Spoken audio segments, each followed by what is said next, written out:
Hello and welcome to the latest edition of the Tao of Pop. Today we're going to be having a look at the Superman 78 DC Comics series, which just released today, and we didn't want to waste any time before laying down our thoughts on this exciting brand new series that resurrects the storylines from the Christopher Reeve film series originated by the late Richard Donner. I'm Dave, and I'm here with Kevin. Kevin, why don't you start us off on a few thoughts about Superman 78 from DC Comics? Can do. Once again, DC are returning to the nostalgia well with this one. We've gotten Batman, in the last several years, we've had Batman 66, Wonder Woman 77, most recently Sam Hamm and Joe Quinones on Batman 89. So we get a taste of what we've really been waiting for with Superman 78, a 6-issue series which aims to continue the adventures, as you said, of Chris Reeve's Superman. This is one area where DC have a leg up on Marvel, since Marvel were late to the game with their live-action adaptations. They did have that not-so-great low-budget live-action Spider-Man series in the late 70s.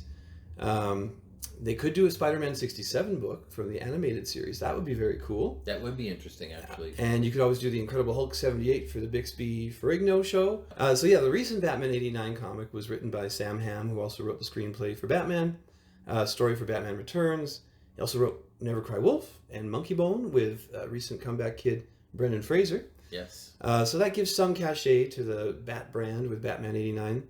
Alas, only one, I think, of the 5 credited and uncredited writers of Superman the movie is still with us. So it would be a dream to have Tom Mankiewicz, who really pulled the script together with Richard Donner for the first 2 films, writing this book, but he passed about 11 years ago. So it falls to writer Robert Venditti to recapture the magic of Superman the movie. He's probably best known for creating The Surrogates, which was a film story they adapted as a film with Bruce Willis a few years back. Yes, right. But he's worked on lots of DC books like Hawkman and Green Lantern.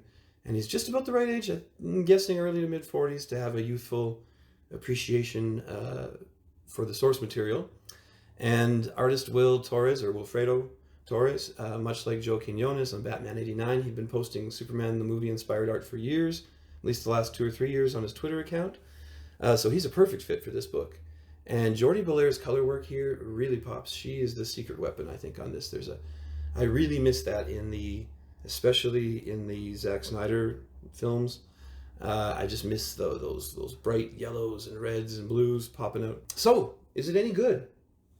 I think that it is good. I really loved the stuff at the Daily Planet, and I could hear Jackie Cooper saying those words. I could hear Lois Lane and Jimmy Olsen and some of the bit characters in the background that are grabbing a coffee, no sugar, that kind of thing for the boss. And so that whole setting, I thought, really came to life more than anything else in this particular treatment of that whole world. That was very encouraging to me right off the top, just to see how well they conjured that up for me. I could hear the voices and see the settings.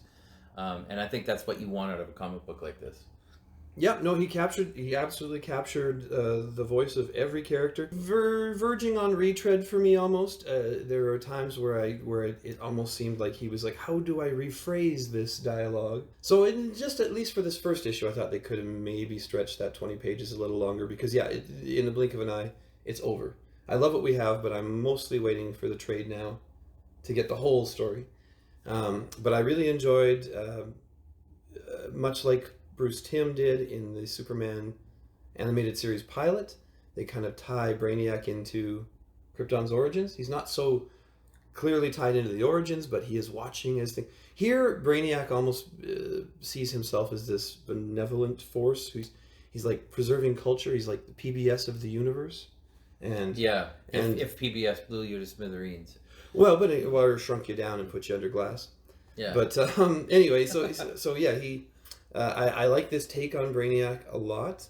I like the design. I know that Torres had said that Yul Brynner, but actually, I see a lot of David Bowie. Not so much in this, but in promo images they've shown, sketches that Torres has posted online. It's very much a David Bowie look, and he actually, in a recent post, quoted The Man Who Sold the World from David Bowie with a photo. So that's clearly his influence, is David Bowie.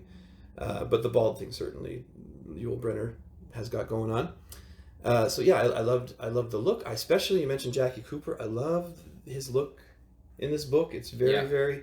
Sometimes the art's a little too sketchy to give you the perfect likeness, and I'm not sure of the legality as far as I know with Batman '89 there were some likenesses they weren't able to use, like Pat Hingle's Commissioner Gordon doesn't look at all like the Commissioner Gordon in that book. But yeah, no, it's a great looking book. Once again, Jordi Belair does some amazing coloring work. She's fantastic, and I cannot wait for issue 2. I still felt like a little kid today walking into the comic book store to buy a comic book about a property that inspired me as I think I was only 4, maybe 5 years old, and ever since then this has been the most magical movie series. And I've watched all 4 films multiple times, but the first one an absurd amount of times. It was really exciting today to kind of dive back into this world, and I'm hoping that it doesn't get too convoluted and that they're able to still kind of draw together a story that still has some of that nostalgia and classic feel. Speaking of convoluted, that is my favorite thing about this series. Is I think it's a great jumping on point. The Superman continuity, especially the last few years, is super convoluted. So yeah, so this is a great place to jump on if you're just a passing super fan who might otherwise be put off by all that continuity. This is free from all of that. You can pretty much hit the ground running. It also helps the experience if you put on John Williams' score. That's what I did, and it really aided the experience. The variant covers are gorgeous. Yeah. It's just such a thrill. Any kind of Christopher Reeve content is a bonus for me, so I will lay down my money for any variants I can find. And yeah, I would give this, if we're rating it, what are we rating this out of 5? I would probably go with a solid 4 stars. 4 for me as well, yeah. Yeah. Yep, I would fairly highly recommend this. Not a disappointment at all, and a much breezier read, I thought, than Batman '89. So my hope is that they might think about making a Superman '78 animated film, which would be truly a dream come true. That'd be amazing. I would wet my drawers over that. That would be awesome. So thank you very much thanks so much for listening to our review of Superman '78. We'll be back with another one soon. And as always, please remember to like, comment, subscribe. Thanks everyone, and we'll see you next time. Bye for now.